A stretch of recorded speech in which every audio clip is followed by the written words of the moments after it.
कार्तिक महीने में दो वस्त्र की महत्वता होती है। ध्यान लगाना जरा, जितनी भी माताएं बैठी हैं, चाहे वो सासू माँ हो चाहे बहुएं हो, बेटियां भी कभी ना कभी बहू बनेंगी और आप भी कभी ना कभी सास बनेंगे, स्मरण रखें। कार्तिक महीने में दो वस्त्र का विधान है, एक पीले कलर का वस्त्र और एक लाल कलर का वस्त्र। एक पीला वस्त्र है, एक लाल वस्त्र।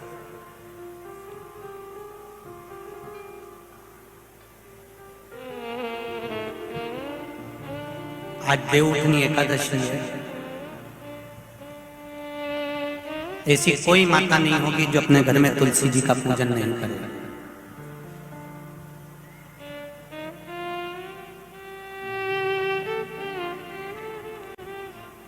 घर की मां यदि आज देवउठनी एकादशी के दिन लाल वस्त्र, बैकुंठ, वैसे तो पचवीगन का महत्व बताया गया है स्कंद पुराण में, जो 5 दिन पीछे के होते हैं। आंवला मुनि से जो क्रम पचवीगन का चालू होता है पूर्णिमा तक, बैकुंठ चतुर्दशी के क्रम तक, उसका जो महत्व, इन 5 दिनों की महत्वता वैसे स्कंद पुराण में कही गई है, पर आप समझें उसको। लाल वस्त्र अगर कार्तिक महीने में तुलसा महारानी पर ओढ़ाया जाता है और वही वस्त्र बाद में रख लिया जाता है संभाल कर, तो उस घर में किसी कर्म गति के कारण भी अगर अपशब्द निकल रहे होते हैं तो वो अपशब्द वो वस्त्र रोक लेता है, वो वस्त्र रोकता है। कौन सा वस्त्र? लाल वस्त्र, पीला वस्त्र।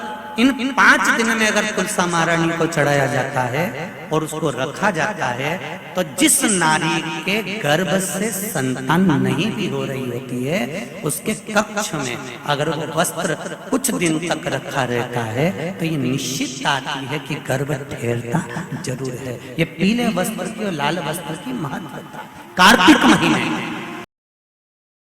निवेदन करूंगा मैं आप सबसे,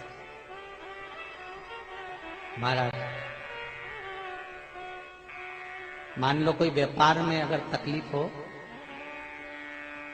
कमाई अच्छी नहीं हो रही हो, व्यापार नहीं चल रहा हो, तो निवेदन करूंगा कि किसी के चक्कर में मत पड़ना, कहीं जाकर पूछना मत ही। केवल देव उठनी एकादशी के दिन जो अभी आने वाली है, कार्तिक के महीने में देव उठनी एकादशी, इस दिन एक सिक्का, जब रात्रि को आप तुलसी जी की पूजन करें, ठाकुर जी की पूजन करें, एक सिक्का उसको नीचे रखकर उसको भगवान को विराजमान कर तुलसी माता या शालिग्राम जी को विराजमान कर फिर पूजन करना। सुबह ब्रह्म मुहूर्त में 4 बजे जब आप देवता को उठाएं, वहां पर जब लीपन करें और उठाने जाएं, उस गन्ने की झोपड़ी के अंदर, तो वो सिक्के को अपने पल्लू में डालकर हल्दी की कटोरी में भरकर दुकान में, व्यापार में, व्यवसाय में रख देना। अगली एकादशी तक बताना जरूर कि कितना लाभ मिला, कितना कमाया आपने, सूचना जरूर देना हो, बताना जरूर कि कितना प्राप्त हो। क्यों? क्योंकि नारायण जब देव उठनी एकादशी पर उठते हैं, जब मेरे भगवान विष्णु अपना चरण नीचे रखते हैं, तो एक कुबेर और दूसरी स्वयं लक्ष्मी भगवान के चरण को अपने हाथों में झेल लेती है। तो जिस स्थान पर आप देवता को उठा रहे हो, जिस स्थान पर आप भगवान की आराधना कर रहे हो, जिस स्थान पर आप भगवान को जगाने का प्रयास कर रहे हो, वहां आप अगर लक्ष्मी को विराजमान कर देंगे तो नारायण का चरण और लक्ष्मी दोनों कुबेर के साथ हमें प्राप्त हो।